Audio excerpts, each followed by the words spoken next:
لو أنزلنا هذا القرآن على جبل لرأيته خاشعا متصدعا من خشية الله.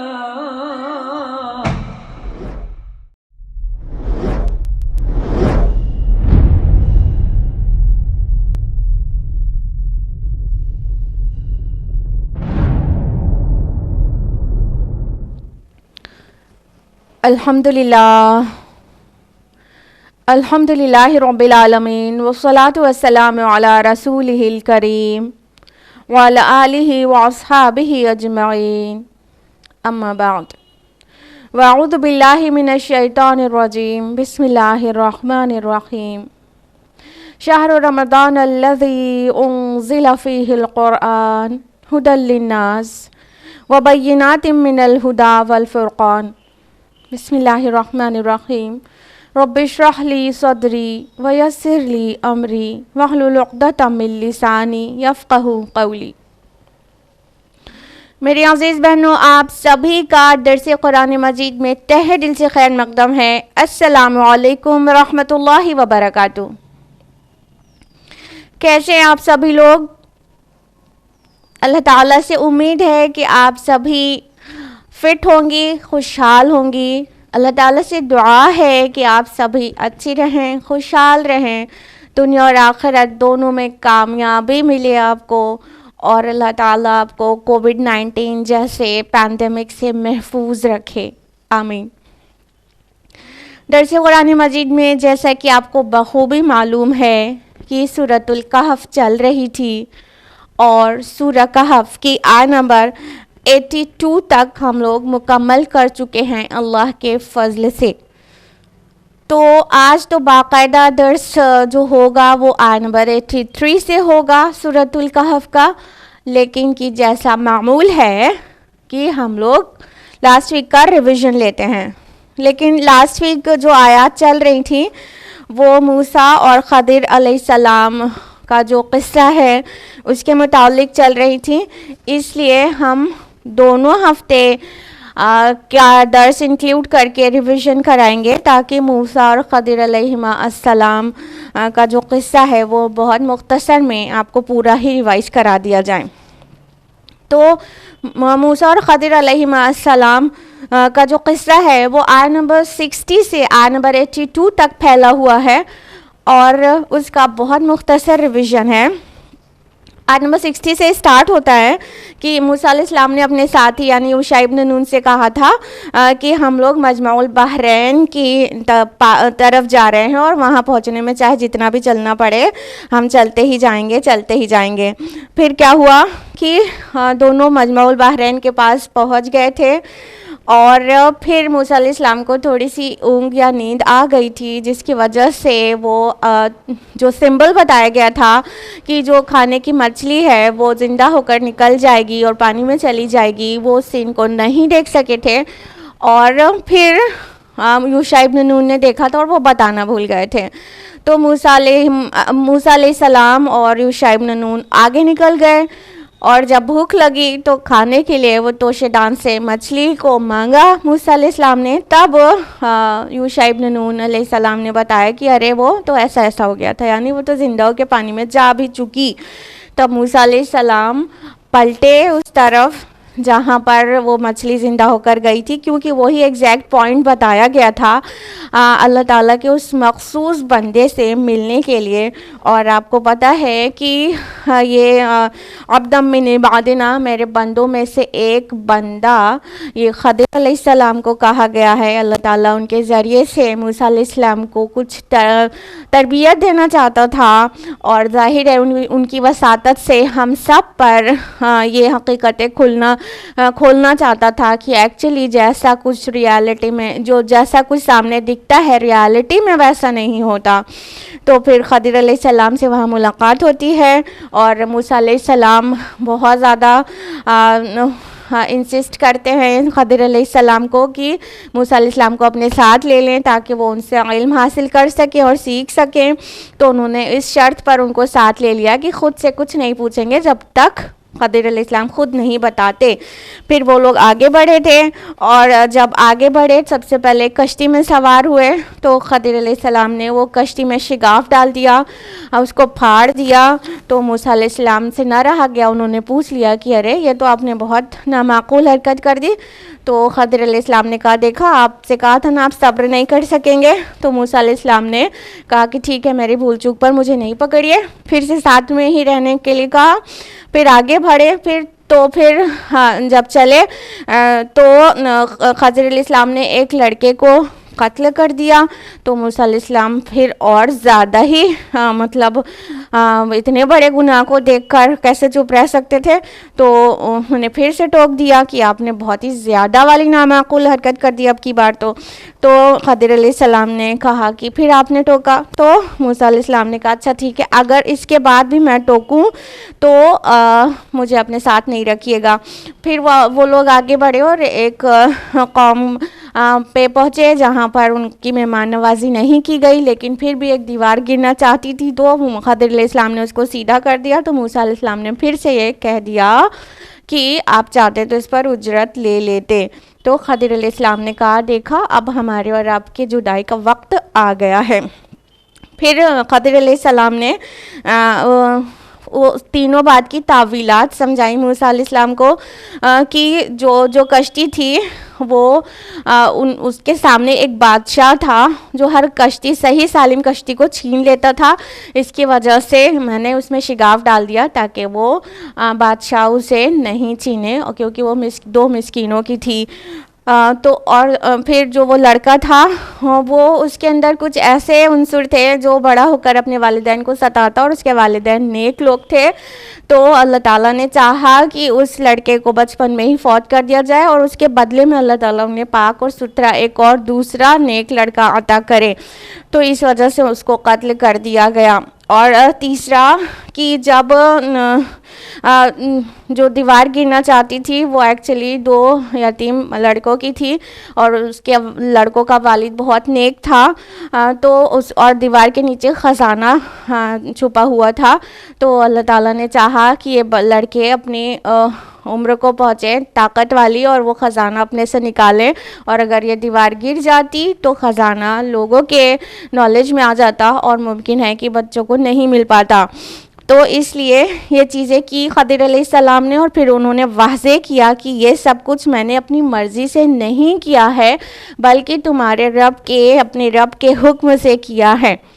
تو اس قصے سے ہم سب کو یہ ٹیچنگ ملتی ہے کہ جو چیز سامنے دکھ رہی ہے وہ بظاہر کتنی قبیح ہو, بظاہر کتنی تکلیف دہ ہو, لیکن اس کے اندر اللہ تعالیٰ کی بہت ساری ان لمیٹڈ حکمتیں اور مشیتیں پنہا ہوتی ہیں جس کو ہم اور آپ نہیں سمجھ سکتے. اس لیے بندہ مومن کا جو رسپانس ہونا چاہیے ان جیسے واقعات پر کہ کسی کی ڈیتھ ہو گئی یا کوئی تکلیف پہنچ گئی, کوئی بیماری ہو گئی, کوئی کرائسس آ گئی, کوئی بھی ہارڈ شپ پڑی, تو اس پر صبر کے ساتھ اطمینان رکھنا چاہیے رب پر توکل کرتے ہوئے کہ اس میں بھی میرے رب کی کوئی نہ کوئی خیر ہی ہوگی جو اس کو منظور ہے. لہٰذا ہر مشکل پر اللہ تعالیٰ پر پورا توکل کرتے ہوئے اس حال میں بھی شکر گزار رہنا چاہیے. یہ اس قصے کی ٹیچنگ ہے. تو یہ تھا پچھلے 2 ہفتے کا ریویژن, اور اب ہم لوگ باقاعدہ اس ہفتے کا درس قرآن شروع کریں گے جو کہ آیت نمبر 83 آنورڈز ہے.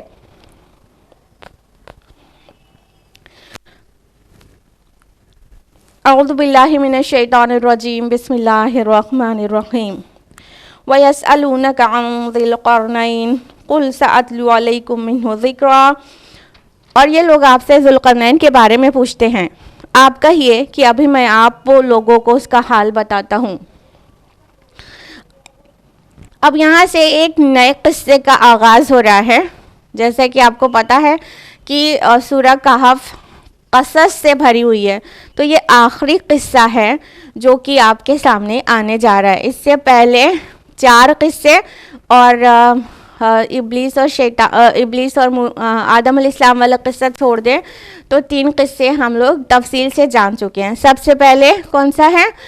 جی ہاں، اصحاب الکہف کا قصہ ہے، پھر 2 باغ والوں کا قصہ ہے، پھر بیچ میں ابلیس اور آدم علیہ السلام کا قصہ ہے جو کہ چھوٹا ہے، مختصر میں ہے، اور پھر جیسا کہ پچھلے 2 ہفتے میں ہوا موسیٰ اور خضر علیہ السلام کا چوتھا، اور اب یہ 5واں قصہ شروع ہو رہا ہے، یا بڑے قصوں میں کہا جائے تو چوتھا شروع ہو رہا ہے ذوالقرنین کے متعلق. تو اللہ تعالیٰ نے فرمایا کہ آپ سے ذوالقرنین کے بارے میں سوال کرتے ہیں. ابھی ہم اس کا حال بیان کیے دیتے ہیں. یہ ذوالقرنین کون تھے اور یہ سوال کرتے ہیں کا کیا مطلب ہے؟ سورہ کی سٹارٹنگ میں بھی آپ کو بتایا تھا کہ مدینہ کے یہود نے مشرکین مکہ کو یہ مطلب رسول اللہ صلی اللہ علیہ وسلم پر اعتراضات کرنے اور ان کا تمسخر کرنے کے لیے اور امید کر کے کہ جواب نہیں مل پائے گا کچھ سوالات بھیجے تھے، جس کا جواب رسول اللہ سے مانگا گیا تھا. کس کے اشارے پر تھا؟ یہود کے اشارے پر. پوچھا کس نے تھا؟ مشرکین مکہ نے. تو 3 سوالات تھے میجر. کون سا؟ سب سے پہلا روح کا. روح کیا ہے، اس کی حقیقت کیا ہے؟ اس کا جواب دیا گیا سورہ بنی اسرائیل میں. اس سے پریویس سورہ بنی اسرائیل میں اس کو ہم نے تفصیل سے بتایا تھا. پھر اور دوسرا سوال تھا اصحاب کہف کے بارے میں. اس کا جواب دیا گیا سورہ کہف کی سٹارٹنگ میں، جو کہ ہم لوگ جان چکے تفصیل سے. اور تیسرا سوال تھا ذوالقرنین کے بارے میں، اور ذوالقرنین کے بارے میں کہ وہ کون تھے، کیا تھے. تو اس کا جواب یہاں پر دیا جا رہا ہے. ٹھیک ہے، تو ذوالقرنین کا حال پوچھا گیا تھا. تو یہاں ویسے ہی شروع ہی ہو رہا ہے کہ آپ سے سوال کرتے ہیں ذوالقرنین کے بارے میں.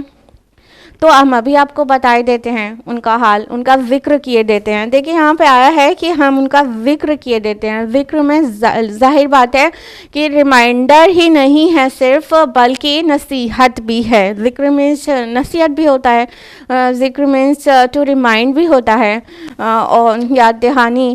تو نصیحت بھی ہے اور یاد دہانی بھی، یعنی اللہ تعالیٰ کوئی کے سوال کا جواب بھی دیتا ہے تو اس میں ہدایت کے لیے نصیحت پنہا ہوتی ہے بہت ہی عظیم الشان سطح پر. تو پوچھا گیا کہ ذوالقرنین کے بارے میں آپ سے سوال کرتے ہیں، تو ہم آپ کو بتائی دیتے ہیں ذوالقرنین کے بارے میں. دیکھیں ذوالقرنین کا ذکر بائبل میں کہیں پر بھی نہیں ہے. تورات اور انجیل کہیں پر بھی ذوالقرنین کا ذکر نہیں ہے. تو لیکن یہود کو ذوالقرنین سے کچھ انسیت تھی. کیوں تھی وہ بھی ہم آپ کو بتاتے ہیں.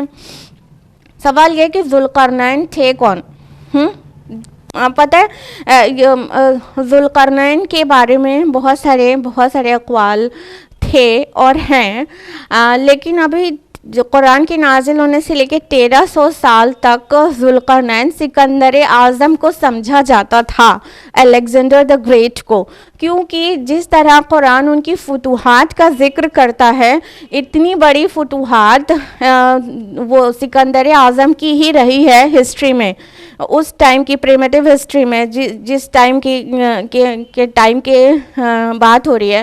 تو اس میں سکندر اعظم کی فتوحات ہی اتنی زیادہ بڑی تھی. تو کافی لوگ بلکہ اکثر مفسرین جو ہے سمجھتے تھے سکندر اعظم ہی ذوالقرنین ہے. لیکن قرآن مجید ذوالقرنین کے متعلق ان کی شخصیت کی جو عکاسی کرتا ہے وہ سکندر سے بالکل بھی مشابہ نہیں ہے. یہ بہت ہی نیک، صالح، عدل والے اور بہت ہی سلیم العقل، سلیم الفطرت بادشاہ تھے. اور سکندر اعظم ہم جانتے ہیں کہ ان صفات کے حامل نہیں تھے. الیگزینڈر دا گریٹ کہا جاتا ہے، لیکن ان کے پورے کیریکٹر کے بارے میں تاریخ میں تفصیل سے ہے. تو پہلے تو سکندر اعظم کو سمجھا جاتا تھا، لیکن پھر جدید معلومات سے یہ پتہ چلتا ہے کہ ایکچولی سکندر اعظم ذوالقرنین نہیں تھے.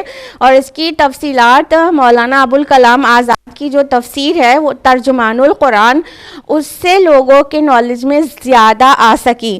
تو مولانا ابوالکلام آزاد کی جو جو تفسیر ہے وہ اس تحقیق پر ہے جو شہنشاہ ایران رضا شاہ پہلوی نے ایک کھدائی کے دوران جو معلومات دستیاب ہوئی اس سے مطلب جو پتہ چلا وہاں سے لیا گیا ہے. یعنی مطلب یہ جو ذوالقرنین کی تفصیلات ہے اس کا جو سہرا ہے وہ ایران کے بادشاہ رضا شاہ پہلوی کے سر بنتا ہے, کیونکہ وہ کھدائی کے درمیان جو معلومات دستیاب ہوئی تھی وہ کچھ اس طرح تھی کہ کھدائی سے مطلب کچھ مجسمے بھی نکلے تھے, بہت ساری اور بھی ایویڈنسز ہیں, لیکن اس میں ایک مجسمہ بھی نکلا تھا جو بادشاہ کا تھا, اور بادشاہ کے جو سر کے اوپر اس کے تاج میں 2 سینگیں لگی ہوئی تھیں. تو اس سے پتہ چلا کہ وہ جو بادشاہ تھا وہ ایکچولی ذوالقرنین تھا, کیونکہ قرن مینس ہوتا ہے ہارن, سینگ. تو قرن مینس سینگ ہوتا ہے چونکہ, تو وہ جو بادشاہ تھا سائرس کیخورس جو ایران کا بادشاہ تھا, قدیم ایران کا, تو اس بادشاہ نے اپنے تاج میں 2 سینگیں لگائی ہوئی تھی, کیونکہ جو اس ٹائم کا جو فارس علاقہ تھا اور دوسرا مادہ, ان دونوں پر اس کی حکومتیں تھیں. تو قدیم ایران کا بادشاہ تھا کیخورس یا سائرس کہا جاتا ہے. تو اس نے اپنے دونوں مملکتوں پر کیونکہ وہ رول کرتا تھا, تو اس کو سمبولک اس نے اپنے تاج میں 2 سینگیں لگائی ہوئی تھیں, تو اس کی وجہ سے اس کا لقب ذوالقرنین پڑ گیا تھا, 2 سینگوں والا. ذوالقرنین کا معنی کیا ہے؟ 2 سینگوں والا. تو یہ جو سائرس تھے, کیخورس پرشین میں کیخورس کہیں گے اور سائرس کہتے ہیں, تو اس سائرس بادشاہ سے سب سے زیادہ مشابہت ہے ذوالقرنین کی. اس لیے پچھلے 100 سال سے اب یہ لوگوں کو پتہ چل گیا ہے کہ وہ جو ذوالقرنین کے بارے میں قرآن ذکر کرتا ہے وہ الیگزینڈر دا گریٹ نہیں بلکہ سائرس ہے. تو سائرس کے بارے میں یعنی ذوالقرنین کے بارے میں یہود کیوں انٹرسٹ لے رہے تھے پوچھنے میں, اس کے لیے ہمیں قدیم ہسٹری جاننا ہوگا. 87 BC میں جب بخت نصر عراق کا جو بادشاہ تھا, بخت نصر یا نیبوکڈنیزر, تو نیبوکڈنیزر نے یروشلم پر جب حملہ کیا تھا تو اسے بالکل برباد کر دیا تھا اور بہت سارے یہودیوں کو مارا تھا, اور جتنے بھی بچے تھے زندہ ان کو اپنے ساتھ بیبیلونیا لے گیا تھا, اور وہاں 150 سال تک حالت اسیری میں رہے تھے, یعنی کیپٹیوٹی میں 150 سال تک یہودی وہاں رہے تھے. بخت نصر جب ہانک کر ان کو لے گیا تھا.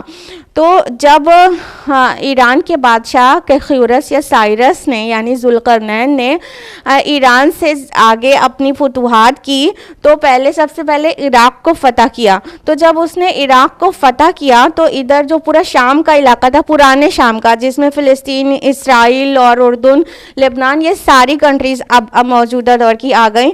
تو یہ پورے کو مطلب شام جو کہا جاتا تھا وہ علاقہ فتح کیا. تو پھر عراق پر جب اس نے قبضہ کیا تو جو یہودی وہاں 150 سال سے کیپٹیوٹی میں تھے تو ان کو ریلیز کر دیا اور ان کو آزاد کر کے کہا وہ یروشلم واپس جا سکتے ہیں اور اپنا جو معبد ہے پھر سے وہ بنا سکتے ہیں. تو وہاں سے وہ سائرس کے رحم و کرم پر وہاں سے ریلیز ہو سکے تھے, عراق سے, بیبیلونیا سے, اور وہ واپس یروشلم جا سکے تھے, اور انہوں نے ہیکل سلیمانی کی دوبارہ تعمیر اثر نو کی تھی. تو چونکہ یہودیوں پر ذوالقرنین کا اتنا بڑا احسان تھا تو اس لیے ان کو ایک خاص انٹرسٹ تھا ذوالقرنین میں, لہٰذا انہوں نے ذوالقرنین کے متعلق